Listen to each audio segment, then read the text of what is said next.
નમસ્કાર.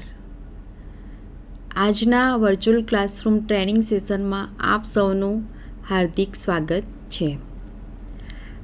આજે આપણે આઈટીઆઈમાં ચાલતા ડ્રાફ્ટ્સમેન સિવિલ ટ્રેડના ટાઈપ્સ ઓફ સ્કેલના ટોપિક વિશે માહિતી મેળવીશું.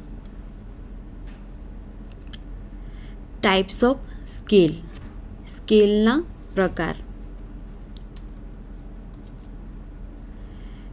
Types of scale.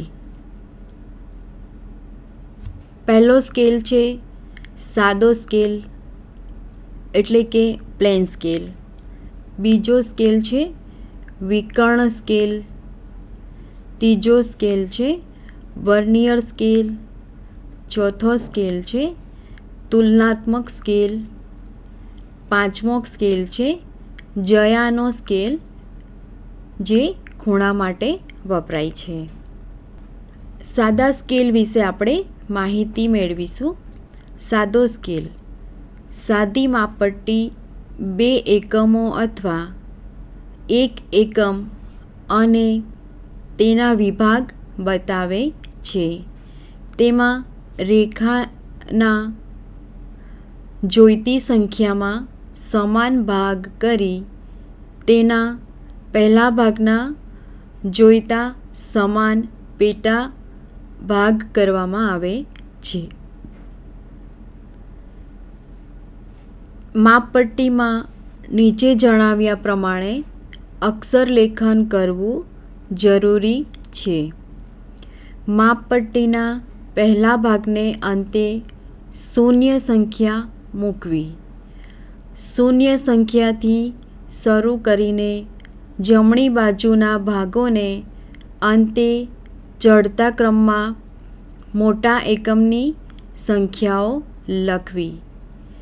શૂન્ય સંખ્યાથી શરૂ કરીને ડાબી બાજુના પેટા વિભાગોને અંતે ચડતા ક્રમના નાના એકમની સંખ્યાઓ અથવા મોટા વિભાગના અપૂર્ણાંકની સંખ્યાઓ લખવી.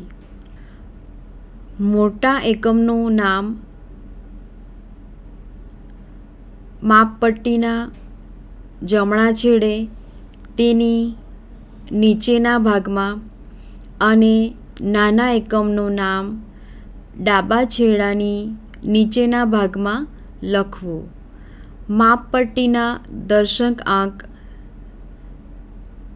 દાખલા તરીકે 1/16, તે માપપટ્ટીની નીચે લખવો. વિકર્ણ સ્કેલ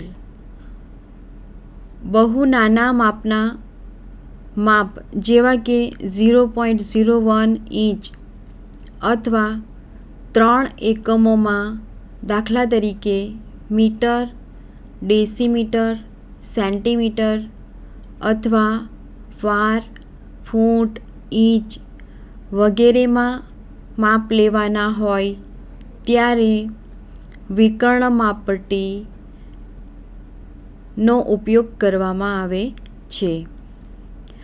આવા માપ સાદી માપપટ્ટીઓ વડે મેળવી શકાતા નથી. કોઈપણ ટૂંકી રેખાની તેના પેટા વિભાગના ગુણાંકમાં લંબાઈઓનો વિકર્ણ વિભાગની રીત વડે મેળવી શકાય છે. તુલનાત્મક સ્કેલ. તુલનાત્મક સ્કેલ એ ગ્રાફિકલ ઉપકરણ તે 2 સરખા એકમની જુદી રીતોથી સરખામણી કરે છે. દાખલા તરીકે મીટર, કિલોમીટર, માઇલ્સ, ફેરનહીટનું તાપમાન સેલ્સિયસમાં. જયાનો સ્કેલ તે કોણ માપક ન હોય ત્યારે ખૂણો રચવા માટે વપરાય છે. આ સ્કેલ કે જેથી ખૂણો કે ડિગ્રી માપવામાં આવે છે તેના માટે કોઈ જ લંબાઈ નક્કી નથી. કોઈ અનુકૂળ લંબાઈ લઈને આ સ્કેલની રચના કરવામાં આવે છે, જે આપણને આકૃતિમાં દર્શાવ્યા મુજબ મળે છે. હવે આપણે ઉદાહરણ જોઈશું, જેમાં સૌપ્રથમ સાદી માપપટ્ટીનું ઉદાહરણ લઈએ. દર્શક અંક 1:60ની મીટર અને ડેસીમીટર બતાવતી અને 6 મીટર સુધી માપી શકાય તેવી માપપટ્ટી દોરો. દર્શક અંક આપણને 1:60 આપ્યો છે. માપપટ્ટીની લંબાઈ બરાબર દર્શક અંક ગુણ્યા વધુમાં વધુ લંબાઈ.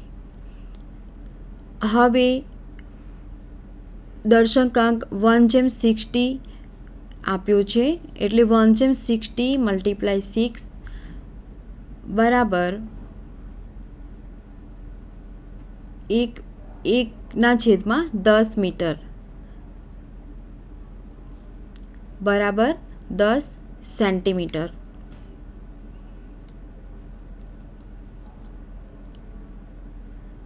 હવે આ 10 સેન્ટીમીટર લાંબી રેખા દોરો અને તેના 6 સમાન ભાગ કરો. દરેક ભાગ મીટર બતાવશે. પહેલા ભાગના 10 સમાન પેટા ભાગ કરો. દરેક પેટા વિભાગ 1 ડેસીમીટર બતાવશે.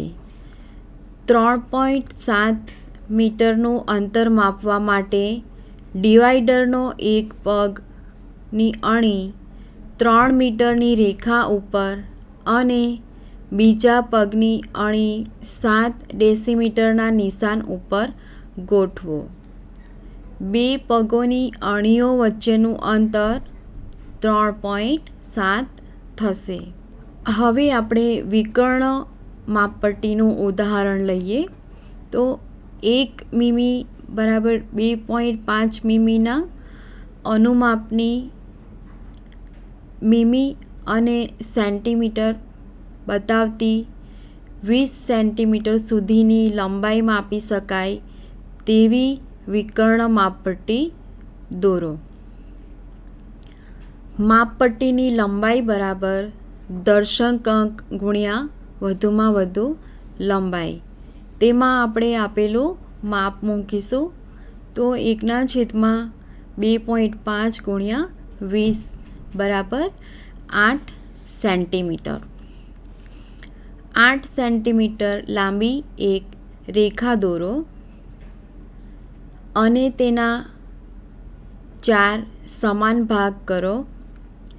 દરેક ભાગ 5 સેન્ટીમીટર લંબાઈ બતાવશે.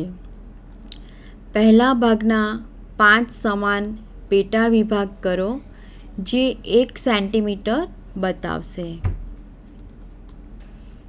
રેખાની ડાબી બાજુના છેડે એક ઊભી રેખા દોરો અને તેમાંથી કોઈપણ લંબાઈના 10 સમાન ભાગ કાપો. લંબચોરસ દોરો અને આકૃતિમાં બતાવ્યા અનુસાર બિંદુ સી અને ડી વચ્ચેનું અંતર 13.4 સેન્ટીમીટર લંબાઈ બતાવશે. હવે આપણે જયાની માપપટ્ટીનું ઉદાહરણ લઈશું. જયાની માપપટ્ટી વડે 47° અને 125° ના ખૂણા બનાવો. કોઈપણ લંબાઈની રેખા AB દોરો, જેમાં કોઈપણ બિંદુ P ને કેન્દ્ર તરીકે લઈને જયાની માપપટ્ટીમાંથી 0 થી 60 જેટલી લાંબી ત્રિજ્યા વડે એક ચાપ દોરો, જે ABને R અને Sમાં છેદે. કેન્દ્ર R અને ત્રિજ્યા O47 વડે ચાપ દોરો. જે ચાપ R Sને Tમાં છેદે. Pને T સાથે જોડતી રેખા દોરો. તો ખૂણો RPT બરાબર 47° થશે. જયાની માપપટ્ટી માત્ર 90° સુધીના ખૂણા આપે છે, માટે 125° ખૂણો 2 ભાગમાં બનાવવો પડશે. દાખલા તરીકે 60 + 65, 90 + 35. આ બંને રીતો વડે આકૃતિમાં નિશાનો કરીને ખૂણો PQR બરાબર 125 દોરી બતાવેલ છે.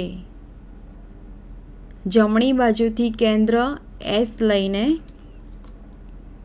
ત્રિજ્યા 0.55 વડે ચાપ દોરીને પણ બિંદુ Q મેળવી શકાય છે. કારણ કે 180 - 55 બરાબર 125 થાય છે.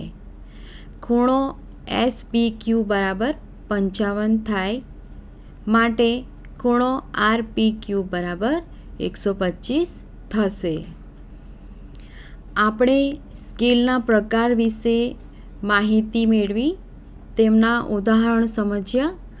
આપ સૌને સારી રીતે સમજ પડી હશે એવી આશા રાખું છું અને આપ સૌનો આભાર વ્યક્ત કરું છું.